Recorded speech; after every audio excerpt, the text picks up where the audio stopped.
నరేంద్ర మోడీ నిన్న రాజ్యసభలో కాంగ్రెస్తో పాటుగా ఐఎన్డీఏ భాగస్వామ్య పక్షాల మీద తీవ్రస్థాయిలో విరుచుకుపడ్డారు. సబ్కా సాత్ సబ్కా వికాస్, అందరితో కలిసి అందరి అభివృద్ధి కోసం సిద్ధాంతమే తమ ప్రభుత్వాన్ని నడిపిస్తోందని ప్రధానమంత్రి నరేంద్ర మోడీ చెప్పారు. పేదలు మధ్యతరగతి, కొత్తగా మధ్యతరగతిలో చేరుతున్న వారి సంక్షేమం కోసం సర్కారు పనిచేస్తోందన్నారు.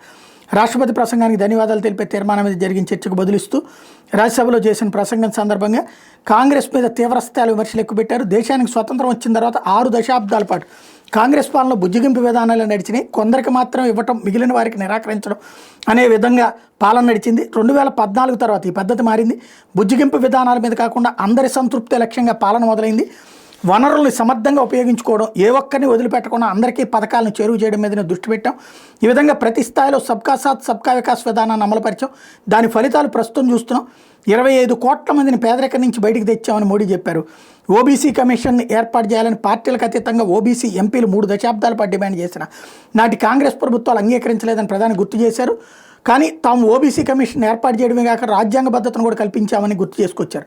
దేశంలో రిజర్వేషన్ సమస్య ఎప్పుడు ముందుకు వచ్చినా సమాజంలో అశాంతికి కారణం అయ్యేదని, కానీ తాము ఎవరి కోటాను తగ్గించకుండా ఆర్థికంగా వెనుకబడిన ఈబీసీ వర్గాలకు 10% రిజర్వేషన్ కల్పించామని పేర్కొన్నారు. ఈ నిర్ణయాన్ని ఎస్సీ, ఎస్టీ, ఓబీసీ సామాజిక వర్గాలు కూడా స్వాగతించాయని మోడీ చెప్పారు. అంబేద్కర్ని కాంగ్రెస్ గౌరవించలేదని, వారి పాలనలో ఆయనకు భారతరత్న ఇవ్వలేదని, ఇప్పుడు మాత్రం తప్పనిసరి పరిస్థితుల్లో జైభీమని నినదిస్తోందన్నారు. ఎమర్జెన్సీకి అనుకూలంగా మాట్లాడినందుకు బాలీవుడ్ హీరో దేవానంద్ సినిమాలను నాటి కాంగ్రెస్ ప్రభుత్వం దూరదర్శన్లో ప్రదర్శించడం కూడా నిషేధించిందని, గాయకుడు కిషోర్ కుమార్ పాటలపైన ఇలాగే ఆంక్షలు విధించిందని మోడీ చెప్పుకొచ్చారు. నిరసనలో పాల్గొన్నందుకు ప్రముఖ కవి మజ్రూ సుల్తాన్పురి, నటుడు బల్రాజ్ సాహితీల్ని కాంగ్రెస్ ప్రభుత్వం అరెస్ట్ చేయించిందా విషయం గుర్తుందా అని ప్రస్తావించారు.